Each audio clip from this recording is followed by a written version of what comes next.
최근 한국 중학생을 대상으로 한 충격적인 실험 카메라로 인해 인터넷이 뜨겁습니다. 얼마 전 프랑스 지역 방송 프로그램에서 한국 용산구 용산역에서 진행한 실험이 온라인상에서 큰 화제를 모은 건데요. 이 프로그램은 독특한 상황을 설정하여 유럽과 동아시아인들의 반응을 관찰하는 실험 카메라 방송이었습니다.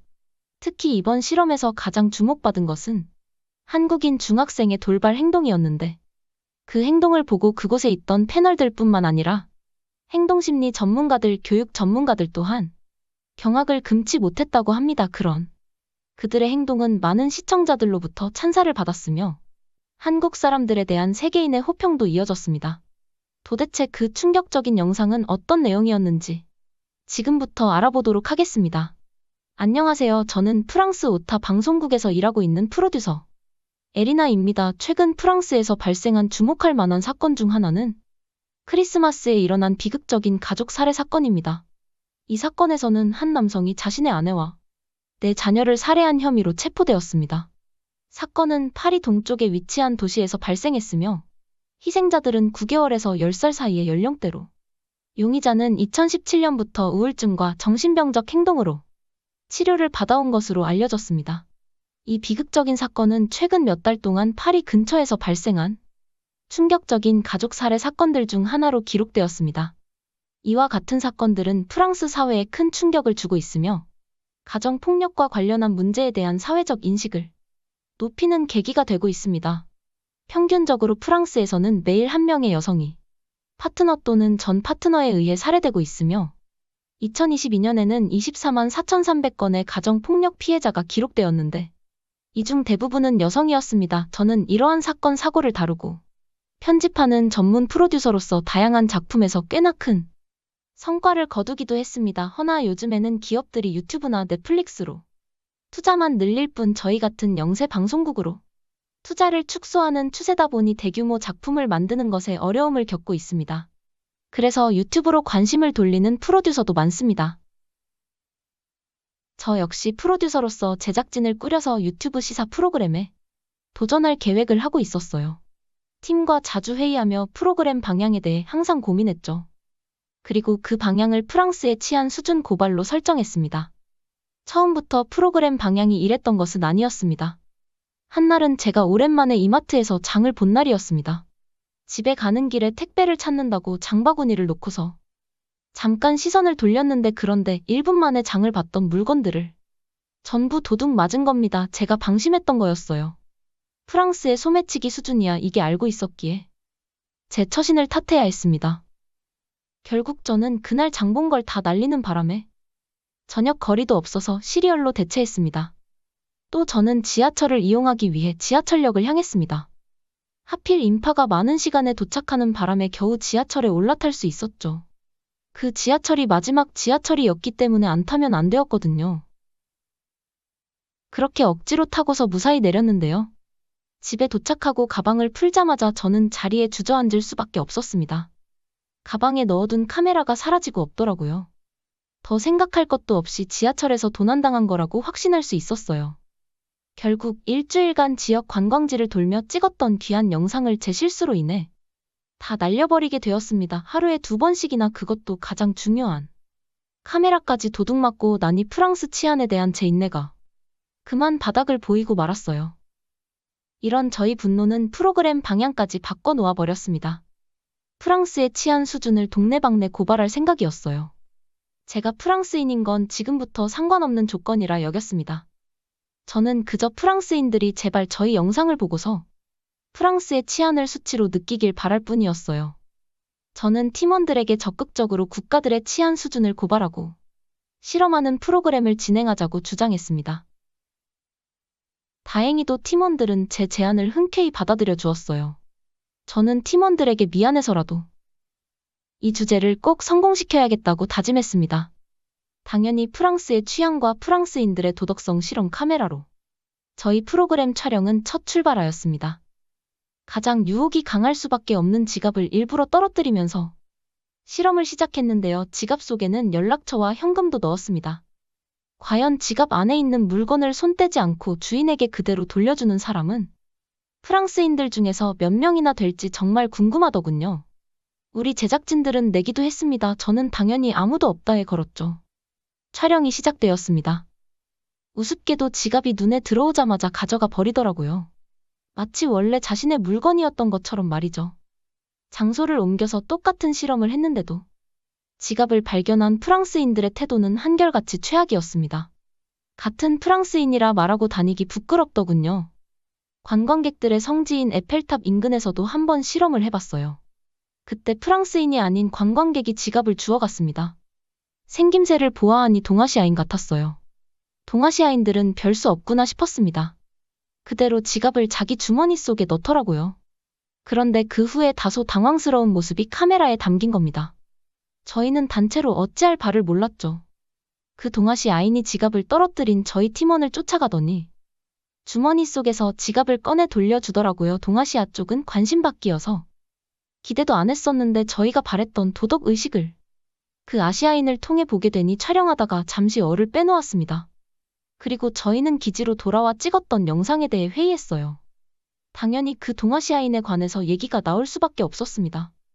그리고 그 자리에서 동아시아로 실험 영상을 찍으러 가자는 의견에 모두가 찬성했습니다.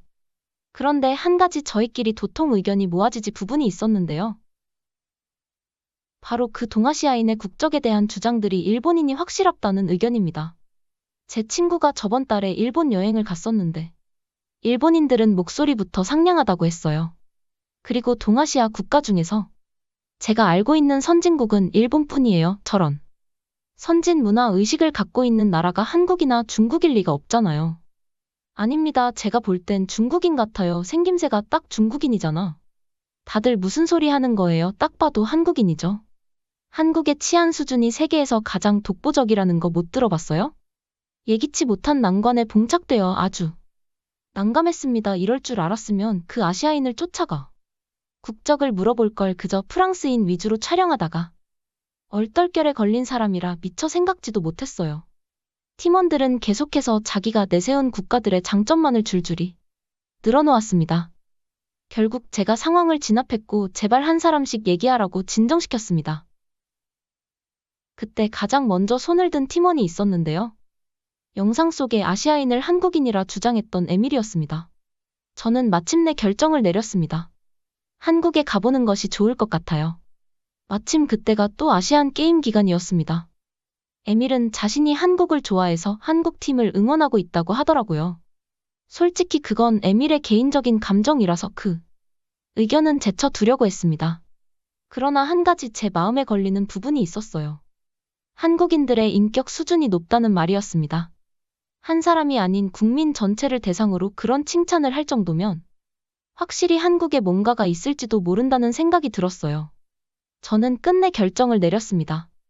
일본과 한국, 중국을 모두 가보기로. 말이 좋아도 이 일로 팀원들끼리 다툼이 있었다 보니 서로 내기도 했습니다. 저는 웬만하면 중립을 지키려고 했는데 팀원들이 전부 의무적으로 내기에 참여해야 한다고 강요하고 저는 고민 끝에 일본에 기대를 걸었습니다. 아무래도 전쟁 국가인 한국보다는 선진국인 일본에 치안이 훨씬 더 좋을 것 같았거든요. 가장 먼저 찾은 곳은 한국이었으면 아니라 팀원 모두가 전쟁 국가란 사실 때문에 알게 모르게 공포감을 느끼고 있었는데요. 하지만 그건 인천국제공항을 밟고서 싹 사라졌습니다. 한국 공항에는 외국인도 많았고 한국인들도 굉장히 붐비고 있었어요. 전쟁 국가라고 치부하기엔 훌륭한 공항 상태와 사람들의 표정에서 저희도 모르게 안심이 되었습니다. 저희는 에밀에 한국에 친구가 있다고 해서 그 집에서 하룻밤 묵기로 했어요.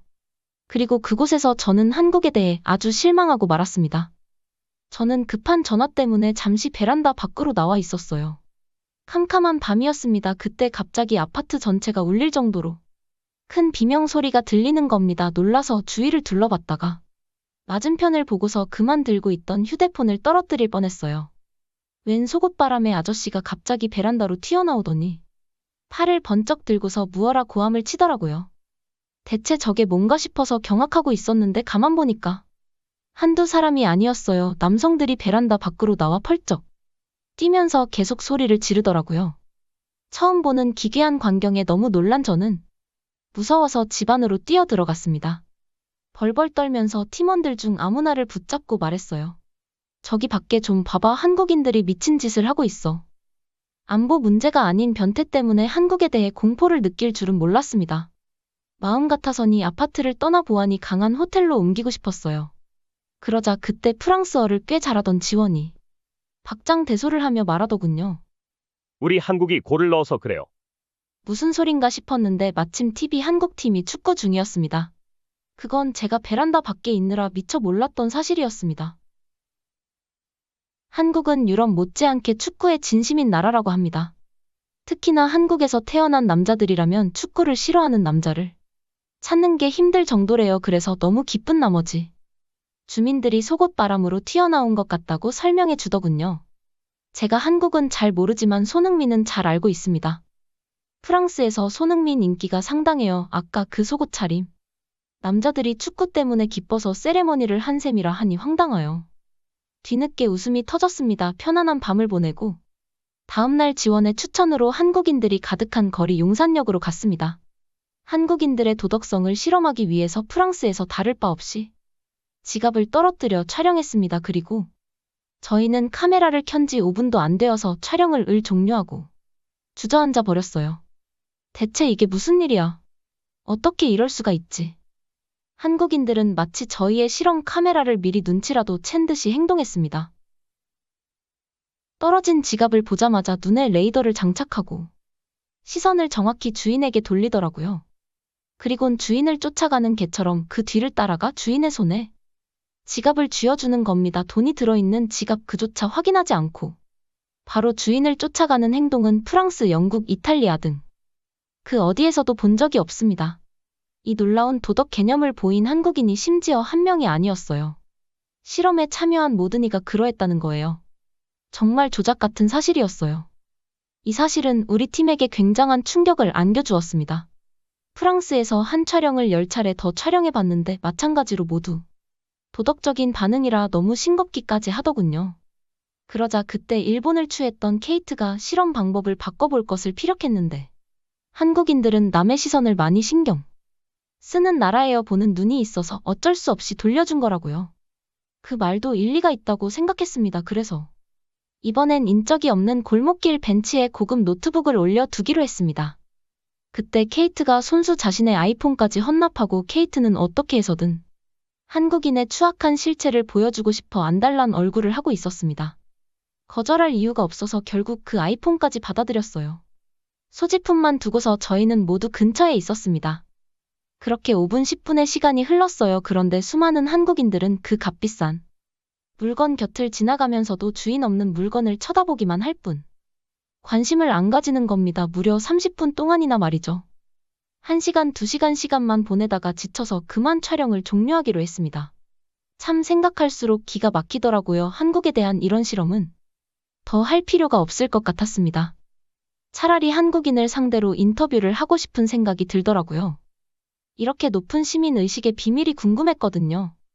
이로써 한국은 치안 수준에서 단연 독보적인 나라가 맞다고 편집하면 되었어요.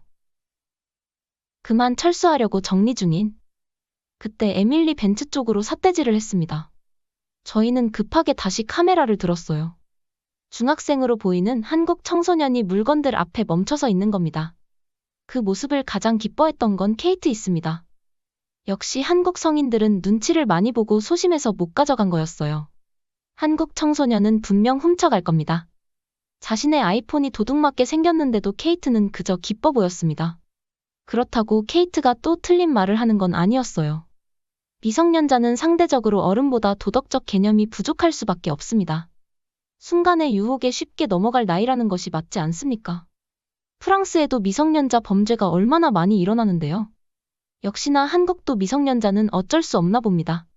그 중학생이 주위를 두리번거리다가 끝내 노트북과 아이폰을 챙겨서 자리를 떠나더라고요. 저희가 한국에 대해 기대 이상의 것을 봐와서 그런지 그저 딱 한 번의 아쉬운 모습을 보았을 뿐인데 많이 씁쓸했어요.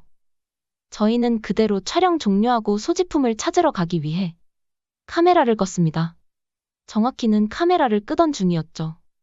그런데 그 순간 한국 촬영을 포기하지 않고 있던 에밀이 호들갑 떨면서 카메라를 뺏어 가는 겁니다. 정신 못 차리고 카메라를 마구잡이로 켜더니 다시 촬영을 강행하라고 하니 당황한 우리는 에밀이 촬영하는 방향을 바라보았습니다. 그리고 온몸에 털이 솟는 기분을 느꼈어요. 소지품을 훔쳐가는 줄 알았던 그 중학생이 가다 말고 한자리에 정착해 있는 겁니다. 그리고 누군가에게 그 소지품을 건네고 있었어요. 우리의 소지품을 받아든 사람은 다름 아닌 한국 경찰이었습니다. 믿을 수가 없었습니다. 주인 없는 소지품을 보고도 관심을 안 갖는 것조차 놀라운데 그걸 주인 찾아주려고 경찰에게 맡기는 행동은 누가 가르쳐줘도 습득하기 힘들다고 생각합니다. 저희는 너무 놀라고 신기한 상황에 얼른 그 중학생한테 달려가 인터뷰를 부탁했어요. 가까이서 보니 훨씬 더 애든 친구더라고요. 이름은 수연이라고 했습니다. 인터뷰를 흔쾌히 수락한 수연은 한마디 한마디를 던질 때마다 우리를 놀라게 했어요. 그 소지품을 어떻게 경찰에게 넘길 생각을 했어요. 잃어버리면 속상할 것 같아서요. 한국 사람들은 물건을 잃어버리면 경찰서나 분실물 센터를 한참이나 고민하고 두리번거렸던 건 훔쳐가려고 주위를 살핀 것이 아니라 경찰이나 주인을 찾기 위함이었다고 합니다. 저희 팀원들은 기특한 한국 학생의 답변 때문에 시원하게 웃음을 터뜨렸습니다. 그리고 이 점은 좀 다른 의미에서 놀랐던 부분인데요. 저희가 영어로 묻는 말에 수연도 역시 영어로 답하더라고요. 어떻게 그리 영어를 잘하냐고 물어보니까 초등학교 때부터 학교에서 영어를 배웠다고 합니다. 이후에 한국에 사는 외국인들을 만나 덤으로 인터뷰를 진행해 보았습니다. 각국의 증언들이 보태어지니 한국의 높은 치안을 더욱 실감할 수 있었어요. 한국 외에도 저희는 약속했던 일본과 중국을 찾았습니다. 그리고 저는 한국을 첫 실험 장소로 선택한 것을 잘했다고 생각했어요. 중국에선 젊은 청년들의 경우 20% 확률로 소지품을 돌려주었는데요. 문제는 중장년층이라고 사람이 많이 지나다니는 중부 백화점 앞에서 실험했는데 백중백발로 모두 그냥 가져가는 겁니다. 보는 눈이 그렇게 많은데도 신경조차 쓰지 않더라고요. 더 볼 것이 없었습니다. 저희는 하룻밤 묵지도 않고 중국을 떠났어요. 일본으로 가는 내내 케이트의 일본 찬양을 반복해서 들으며 일본 공항에 도착했습니다. 사실 팀원들과의 내기에서 저도 일본에 기대를 걸었기 때문에 가장 궁금했던 나라는 일본입니다. 그런데 저희 팀은 일본에서 예기치 못한 위기에 처하고 말았어요. 다들 중국에서 일본으로 바로 넘어와서 피곤한지 좀 쉬어가고 싶다고 하더라고요. 그래서 근처 카페를 찾아 들어갔는데요. 그곳에서 휴대폰을 도난당한 겁니다. 한 명의 것도 아닌 무려 3명의 휴대폰을 말이죠. 범인은 고등학생으로 보이는 일본 미성년자들이었어요. 일본에선 실험도 시작하지 않았는데 도둑을 맞게 된 셈이었습니다. 결국 저희는 일본에서 실험 시작도 못 해보고 일본 경찰들과 만나며 기운을 다 뺐습니다. 그렇게 했음에도 끝내 휴대폰은 찾지 못했어요. 이 같은 재앙 때문에 일본을 추앙하던 케이트는 한마디도 못하고서 기죽어 있었습니다. 프랑스로 돌아갈 때까지도. 케이트는 말이 없었어요. 그러다 저희는 문득 한 가지 사실을 깨달았습니다. 프랑스에서 촬영하다 얼떨결에 얻어걸린 그 아시아인 영상 말이에요. 중국과 일본까지 보고 나니 그때 그 아시아인이 한국인이란 확신이 들더라고요. 그 아시아인을 한국인 영상으로 편집해 내보내자 할 때도 케이트는 더 이상 반박하지 못했습니다. 그리고 한국을 추천했던 에밀에게는 내기에서 진 팀원들이 돈을 지불했고 케이트 역시 에밀의 주장을 오해하고 거칠게 반대했던 사실을 사과했습니다. 저희는 편집하면서 다시 본 한국의 치안 수준에 또 한 번 박수를 쳤습니다. 저희 팀의 첫 영상은 바로 자랑거리가 가득했던 한국의 모습으로 시작이 될 겁니다.